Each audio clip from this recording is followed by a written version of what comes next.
So we're here at the Vrooman Mansion, and one of our vendors, Chim-Scan, is going to provide a chimney scan for us. So Tom and Esther Urban are going to do that for us.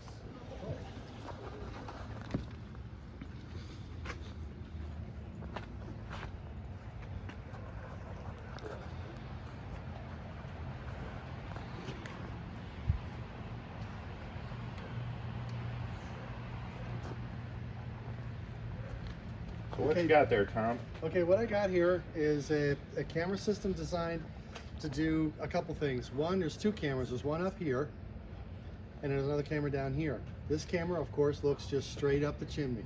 What it provides, the vision it creates, is shows you how if the chimney's straight, got an offset, or if there's misaligned liners. You can see it with this camera very, very quickly. The camera below it, this one here does a 360-degree rotation by itself. It continues on. Plus, it has the ability to tilt up and down. So if I'm inside the chimney, I just continually keep rotating it. And then when I stop, I take a picture. Whatever I like to do, I could just take care of it at that time. When I go up, usually to speed things up, I will usually put I control it from the monitor, and I can send it up the chimney, and I go through and I look to see just how well the chimney's designed and how it's laid out. That one's a really fast view, and I'll take it to the top. When I get to the top, then I'll flip the switch and I'll turn it to this camera, where now you'll be looking at the liner just like this as it goes around. Okay, so I can put the camera down, I can put the camera up like this depending on the tilt. If I need to see the misaligned liners, I have a better way of portraying and seeing them. Okay, so it's all set. These are stabilizers to kind of keep it. I'm bending them up here to kind of straighten them up, but they're heavy-duty plastic that you can bend. They're very flexible to help get you through the soft spots or the hard spots, and then springing it back. And sometimes I just put this on here to see how it works, but in this case I really don't need it. But anyway, we start out with rods. Usually we start off with a 1/2-inch rod. It offers the flexibility that I need to get inside things when you get past the dampers. Once I'm inside the chimney, then basically I go to something heavier. So what I want to do is progressively make my rods stiffer and stiffer, because the more I push, the more I need the strength to get it up where I need to go. So that's how we go to these here. So Hey Tom, where are these made?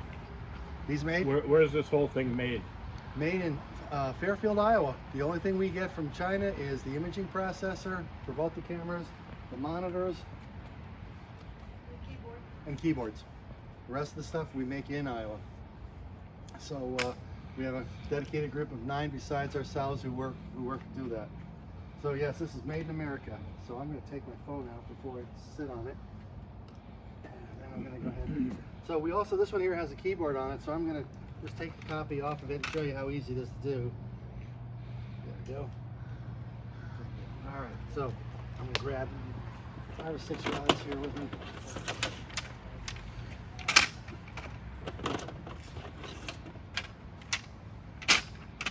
That should get me started. All right. Sit on the hearth. So I have the camera here looking at me. I'm going to change it over to this one. So now the camera's right up here. You can see the glove. I'm going to stick it up inside the chimney. Look at the back wall. So right there is the chamber going up through. Okay, so I'm going to push the camera up through, just like that. There we go. We'll put a rod on.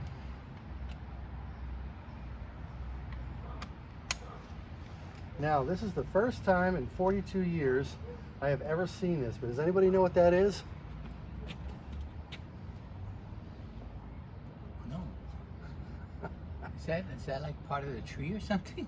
Nope. I'm gonna go a little farther up. Let's see. There's more of it. Holy smoke. Pipes? Heat exchanger. Yep. This green went black on me. Thank you. You got me, because I'm going. That's what's a wrong with tubular this? heat exchanger? Yes. Is it like They a built coil?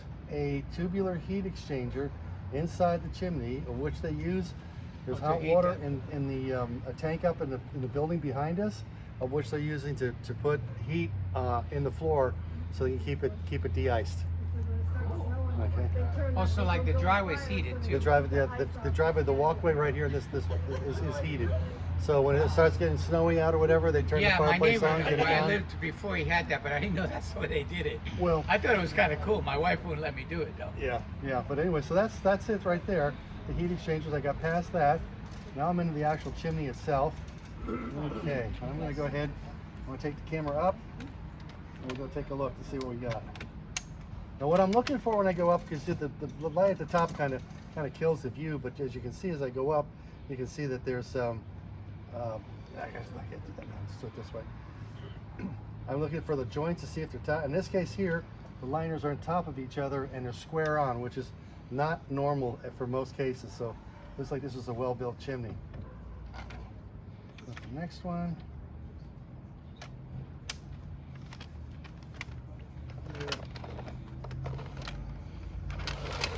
What's neat about that top-looking camera is if there's a cap up there, you don't push the cap off. No. You know, if you don't want to go up there, like on a really high one, where the chimney is way off the Hey, roof. put my cap back on, please. Yeah, you don't want to knock the cap off. It's like you're in the house, you hear this thung, thung, thung. Not good. Okay, I'm going up here like that. You still see the, To snap JPEG Yeah. photos, or you can do up to an hour of video, but it would never do that. so as a home inspector, needless to say, there's going to be times you're going to run across that it's going to be pretty dirty. If you have over 1/8 of an inch of soot or whatnot inside it, I'd recommend getting it swept out before you continue on. Okay, because what can happen is it'll cover areas that you need to see, and if you're not sure what you have, so it's better that you have it swept out before you keep on going. So that's one thing you'll have to kind of consider what you're going to do. All right, I'm going to go higher again. The liners in here look really, really good compared to what I normally would see out there in the field. Notice how well they go from one to the other. There is a little bit of defect, which I'll show you when I change the camera angle. Here, one or two more rods and they'll be there.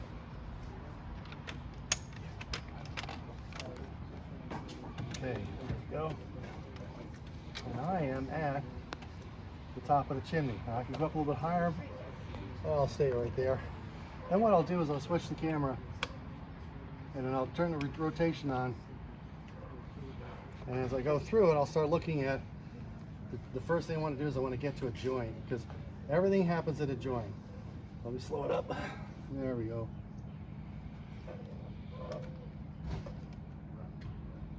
And then see, I'm looking to see whether or not they're lined, and also see if there's gaps and areas that they're opening up. You see the mortar is starting to, this looks like it's relatively new, so chances are that mortar is going to start getting a little bit weaker in time and will start to come out. But as you get, the lines that you see right here, right there and there, they're not defects, they're actually the whiskers scratching across the side of it, okay? So you have to kind of know what you're looking for when you're doing it, but that's one of the fallbacks of the whiskers, is they'll scratch the liners. But I'll bring the camera down, take a look at it. There we go. Go through. And I said the same thing. I like this as a barber, pull it, bring it down till I get to the next joint, and I can look at it. As far as taking images of what I'm doing, all I have to do is I keep the remote on me and I'll pick it back up. There she is. If I want to take a really good clean image, I'll stop. All I have to do is hit the play button. Got the image. Move on to the next one. Okay, I could go either direction I want to. I can increase the speed, decrease the speed. So when I'm in there, I can keep working. Mostly what I'm seeing right now is just powdered soot.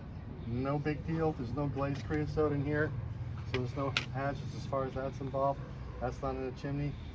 Look at these ones. There was, I did get a really cool picture earlier. See if I can do it again, if I can find it. Because what is really cool is, a little bit faster so I can move it on here a little bit. I'll see it right away and I'll show it to you. Okay. Come down again.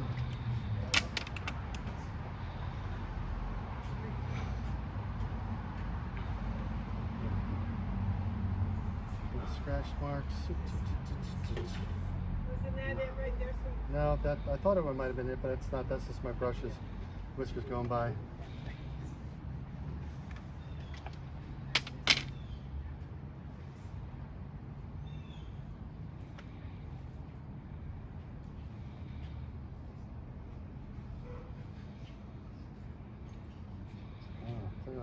Again, these are relatively good joints. They're still a little bit open.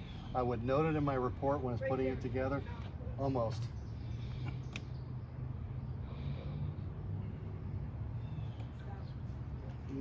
Yeah, a little bit. Let's go up just a little bit. There. No, that's not it. I'll find it. Okay.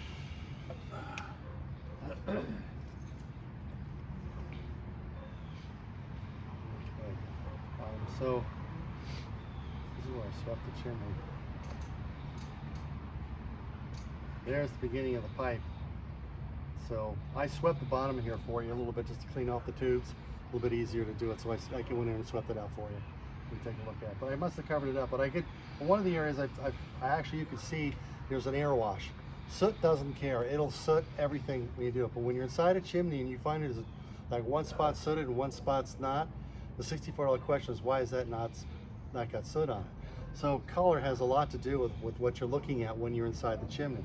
In this case here, when it was right probably one of these joints here, I swept it off, you could actually see at the joint a wisp of clean liner to it, which is telling you that at some point in time there's infiltration air coming into the chimney, okay? Because the soot can't get to it because there's air coming in. That air coming in basically kept the soot off of it, okay?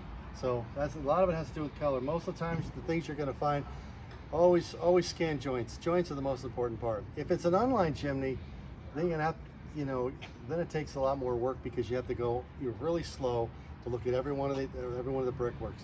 Because a lot of the masons, what they'll do is they'll put down their bed, they'll lay their brick, and then of course then they take the, you know, take the trowel and take the end of the brick and strike off to put the head joint and then stick it down and drop it. Well, we'll only cover the front of it and it doesn't cover completely the back. Where on a bed joint, when you lay the brick down, then it squeezes on both sides. But when you only do one side of it and you squeeze the brick together, you'll have an opening. So that's what makes it really critical about doing unlined chimneys when you scan them. And usually what I try to do too in that situation, if I'm trying to stress to the customer that they really shouldn't be using it, I do a lot of other little things like, man, that's gone. I can't believe it. You know, I try to discourage them from wanting to use it. But anyway. Does it work? Was it work? Does it work? Sometimes. Yeah, some people just don't listen. Yeah, some folks just, you know, they don't want to hear. But It's anyways. been working fine forever, right? Yeah. So anyway, so the others said bring it through the tubes. Thank you. That's kind of cool. Yeah. Something else I'll bring it on down through. But anyway, so that's what's gonna like to basically scan chimneys and bring it back down to the chamber. There's the smoke chamber, which I think is a little bit smoother. But as I bring it down through. Does it have a damper?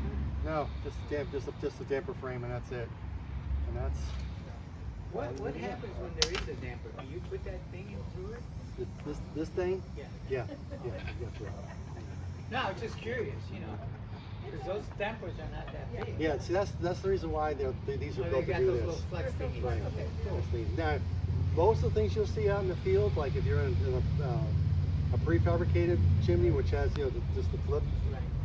these guys will bend by it. And then you can get it up. Yeah, normally what I do if I have a really tight damper, I put my hand on the whiskers, you see I collapse them, So you don't and I bend. push it up. When I get it down to this part here, then I push these guys down, and I push it up so it protects the lens. Okay, and then once I get it through here, the same thing, I just push these last part through, and I'm in. Yeah, you're good to go. Once I'm in, I'm good to go. Coming back down, the same thing, when I bring it back down, I got a feel for this. And those little parts are replaceable? Yeah, these are all replaceable. And the cool part is too, is you can increase and decrease the length. There's a set screw there. I can pull these guys out to do larger flues if I want to. They're all built into it. So, and if I had a situation where I can't get in here, there's like an insert or a hearth stove and you don't want to get into it and you have access to the roof, it's really simple. You might have to cut these guys shorter, but I just take this and just tape it to here and drop the whole camera down just like this. And I usually Like this put one's open up top, so. yeah, this it's will be okay. one of So those. if I want to, I just put a little piece of tape right over top of this and just lower the camera down and just watch the screen. Now we got the battery pack on, you just take the unit and the camera and you're ready to go.